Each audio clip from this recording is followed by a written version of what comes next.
Hi, I'm Dave Burdick, and I'm the director of the Jackson Estuarine Lab, and I've been working on coastal ecology and coastal restoration for 30 years. And my colleague is not an ecologist, but an engineer. Hi, Tom Ballestero. Welcome to the COVID edition of Living Shorelines. I'm also with the University of New Hampshire, the Coastal Habitat Research Team, along with Dr. Burdick and a number of other profs and researchers. And I am involved with the engineering and monitoring of living shoreline sites such as Wagon Hill. The property was purchased in the 1990s by the town of Durham. And by 2000, it was pretty clear that there was an erosional problem at this site. And by 2008, we had several meetings to discuss the issues around the site. And by 2016, we actually got down to work because the technical aspects of living shorelines sort of intersected with this and was sort of encouraged us to make this happen with working with the town and ecologists and engineers coming together, and also state agencies looking for ways to enhance shorelines that are being eroded and also that are going to be being changed by concerned property owners who don't want to lose land to erosion. An important facet of this project is public awareness, public education, to understand what was happening, especially at the Wagon Hill site, which has a number of different interest groups involved with the overall Wagon Hill site. For our project partners, a kiosk like this was developed by the Stratford Regional Planning Commission, and we had a lot of other partners, but this kiosk basically goes through the timeline of the project from when the property was purchased until when we actually did the construction, goes through the finances and the funding, and then, as Dave was mentioning, some of the issues that were happening at this site. So taking a big broad brush look at the issue over the eastern seaboard of the United States. Most of the salt marshes are under threat from various issues, and there are some estimates that we'll be losing the majority of them by the end of this century. And if we can do anything to preserve or increase them now, that'll only help us in the long run. I wanted to zoom in for a second to show the original shoreline right here. And if you can't see this, you'll see an image right afterwards. But I wanted to point out an old peat block with some live plants and some non-live plants, and then a large erosional area to the rear of that with actually a tree trunk surrounded by sand. And the town had put a fence up about 22 years ago, I think. And then that got eroded out and fell in, and then they put rocks on top of geotextile and moved the fence back about 20 feet, and then that was starting to fall in. And so that was about 2016. So that really precipitated this whole project. So you can see the erosional area. Tom measured the erosion at this site as about 1/2 foot a year, but it must have been worse than that some years to get that rate that we actually, the overall rate. Absolutely. Over the 2 decades. Absolutely. So we'll show you some erosion pins and how we measure erosion a little later on, but just the movement of the fence was on the order of a rate of about 1 foot a year.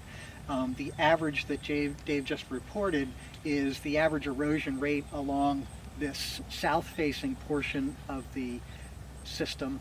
And locally, where we had erosion pins, we were seeing rates of some up as high as 1 foot per year. So the erosive attack hasn't really stopped. There are a lot of culprits that we could point to. Ice, there was a lot of foot traffic, humans and animals on the marsh. The trees that had been far away from the marsh a century ago now were very large trees right over the marsh, shading out the marsh. Sea level rise, boat traffic and waves, and almost every tidal cycle, when the tide goes out, you can see sediment and erosion happening on the banks. So there was a very severe erosion happening here, and what ultimately happens is the salt marsh was being eroded back, leaving in front of it mudflats. And that erosive face was a vertical face on the order of 1/2 foot to 3 foot high.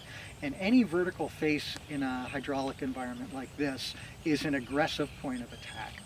and therefore this has to be considered when you're actually coming up with the design. How are you going to do the edge protection? What's very, very novel about this particular site is we built out to the shoreline that we estimated we had about 30 years ago. And normally this mudflat area that we built out into would be jurisdiction of either the state or the federal government.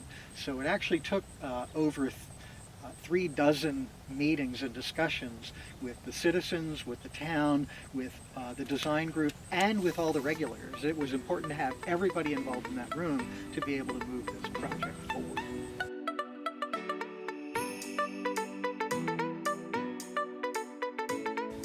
One of the significant causes of erosion on any of these shorelines, and particularly this one, is where the runoff from upland areas comes onto either the buffer area or the upper marsh or the lower marsh. As the water travels longer and longer flow paths, it starts to concentrate and collects, and then it starts to gully. And especially on soft marsh sediments, those gullies can be dramatically deep and wide. And so what we did was we tried to do some regrading of the upland area in order to take runoff that normally would have run onto this marsh and move it laterally and put it into a stormwater green infrastructure system. So this bioretention system that was designed was a typical design. It's sized. Most people don't even know it's there. It can be mowed. It's very easy to maintain. And it was designed to not only accommodate the runoff, but how it works is the water filters through very permeable media, collects at the bottom where it can either infiltrate, or if the system fills up, it would just flow as it normally would right into the bay. We also tried to design in this system what we call wet feet, or we have basically a saturated layer of stone at the bottom, and what happens there is denitrification. So the Great Bay is impaired for nitrogen from all the various sources, and so anywhere we can actually start to remove nitrogen, it's just beneficial for the bay. As you see here, the typical erosion pattern you see in these marshes is that the marsh gets undercut. Once it gets undercut, then it's overhanging. The overhanging piece starts to slowly subside, as you're seeing over in the foreground here. Once it subsides, again, the vegetation is no longer viable, and then it starts to erode, or chunks of it will come off, and in the winter these can actually raft out with ice, and so now and then you'll see chunks of these out in the mud flats after the winter. So what we typically do to monitor the erosion is we'll drive in horizontal pieces of rebar 2 feet or 3 feet long. We'll put them in flush with the marsh, and then after a few weeks, months, or years, we'll come out and read how much is exposed. That would then give you the erosion rate, the amount of exposure divided by the time that you had in between readings. Just wanted to show you an erosion pin, and so here you can barely see the tip of the rebar sticking out. So this one was last checked or reset probably about 8 months ago, 6 months ago, probably around January or December. And it's only sticking out maybe an inch. So 6 months is half a year, so that would be an erosion rate of 2 inches per year. What typically happens, as we've identified before, is the bank gets undercut. And as you look eastward, you can see, again, this process where it gets undercut, it accelerates, the marsh starts to collapse, and ultimately the entire pieces of marsh just fall down to a lower elevation, and this is all washed away. And again, if you look at this scarp is on the order of 3 feet high. And if you're trying to protect the marsh, your options are, for example, come out with a gradual slope. And if you did that, you might have to have that slope go out 100 feet or more into the mudflat in order to have a gradual enough slope such that you don't get aggressive erosional attack on that vertical face. The other option is some type of armor, whether it be core logs with vegetation or a sill. But again, your biggest Achilles heel, or your biggest challenge, is you can't grow anything that's really going to do erosion protection with roots below the elevation of mean sea level, which is about right here. So that's again why you need some type of reinforced sill in the leading edge. On the remaining portions of Wagon Hill Farm, instead of building out 20, 30 feet like we did before, we're only talking about building out a little, if any, putting in some type of structure that will hold the line on the erosion. But again, we have to start to create a better environment for the marsh grass, one, to be able to grow, so getting rid of shade, preventing foot traffic on it, but also the opportunity for the marsh to migrate landward. Okay, another important potential cause of erosion is shade. So on top of overuse by people, just trampling of feet and paws, especially paws, because they have those sharp claws, they do cause a lot of erosion. We wanted to consider shade because there was there was 4 or 5 large shade trees that were being undercut, and their limbs were extending way over the marsh. And most people don't consider shade, but I want to show you this. This is one of the impacts of this, the shade from this oak tree. And you can see there's very few plants that can survive under it, and that's because these plants out here, these perennial halophytes, these perennial plants, perennial grasses that have adapted to living in salt marshes, and they're perennial, so they come back year after year. They can't survive here because they can't produce enough carbon resources to have all their adaptations and survive the winter. So you can see this little dieback zone. And so we had dieback zones much larger than this around the corner where the trees were shading the marsh. So here we have another section of shoreline which is comparable to the area that was eroding that we protected. And we can see all the blocks of peat in front here that have been falling off the top.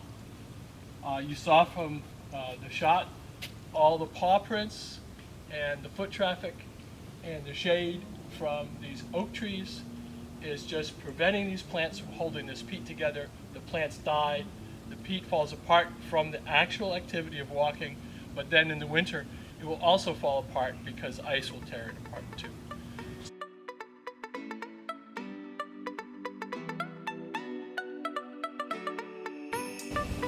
Getting into some of the elements of design, as mentioned earlier, the vertical face of the salt marsh is an intense location of attack. And to counteract that, we have to design around what we believe or what we understand to be the forcing mechanisms. So we've mentioned before ice, we've mentioned the tide, we've mentioned foot traffic. We've prevented the foot traffic by putting the fence around the site. Ice, there's not much we can do. We put pressure transducers out into the bay, and we measured for long periods of times not only the tide so that we could get the elevations correct for mean high water, mean tide, etc. But we were also putting pressure transducers out there in order to understand the wave climate. One excellent design guide we had was the fact that at the end of this sill is a pier that's been there for over a century, a rock pier that the gondolas would use to load and offload product. And so we knew the size of the rock that was there was very stable. And so basically the design exercise was using various design methods to size this rock or whatever we needed to protect this leading edge, and then ultimately compare to what was there. Behind it is not a geotextile. I don't really like putting plastic into the environment. So what we typically use are core products, coconut fiber products with very small openings that would hold back the fine materials of the sediment that we place behind it.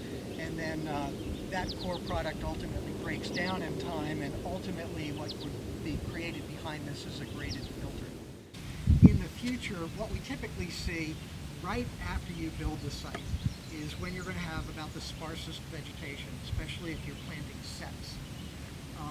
You have this bare surface that water is running across every time the tide comes in and out. And even that's a relatively slow movement of water. It generates velocities high enough that can go in. So I think in the future what we would do is bring the core material from behind the rock up to at least deleting maybe 10 feet or more of the marsh to avoid that type of erosion on the surface. And again, as you'll see in the close-up, the vegetation just grows right up through it. And so green infrastructure compared to gray infrastructure is the best. It's perfect the day you build it. Whereas green infrastructure, it's the weakest once you've built it, and over time it stabilizes because you're expecting vegetation to take over for you. One of the aspects of the Wagon Hill project that we've adopted from stream restoration practices is including what are called root lines. In this case, you have basically the bottom 15 feet to 20 feet of a tree without the limbs put into the backfill material, and then we built the sill around them.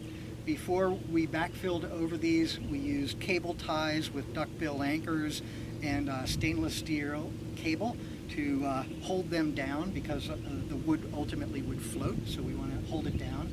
And then the sediment over the top of it also holds it down. But one of the issues with the root log is that, one, it's a natural material, it's wood, but it's got a lot of topography, microtopography.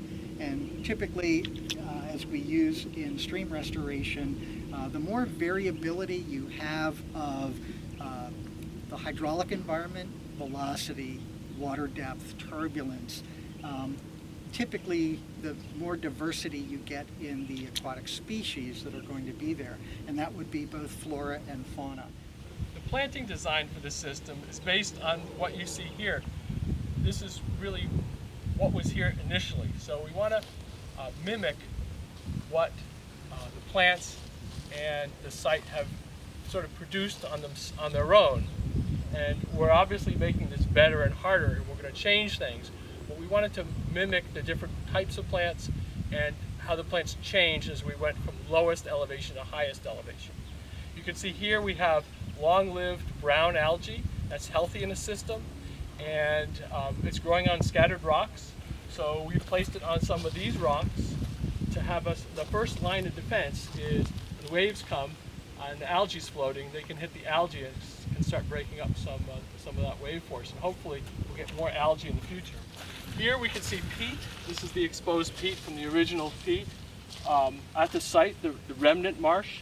And this remnant marsh is planted with Spartina alterniflora, the low marsh plant. That's typically the only plant that really survives, and it's because it's a perennial grass, it comes back year after year. So these plants, these taller plants were planted by hand. You can see some of the lower plants just behind them were already existing. So just 15 feet in from the shoreline, those plants just came back, but they're growing in peat. And so all these plants aren't growing quite as tall as they might expect. Right about here we have a line between low marsh and high marsh. And so this is the point at which other species can start surviving well. At this point we put a core log, and so this is a core log here which protects the side of this existing transition to high marsh and upland.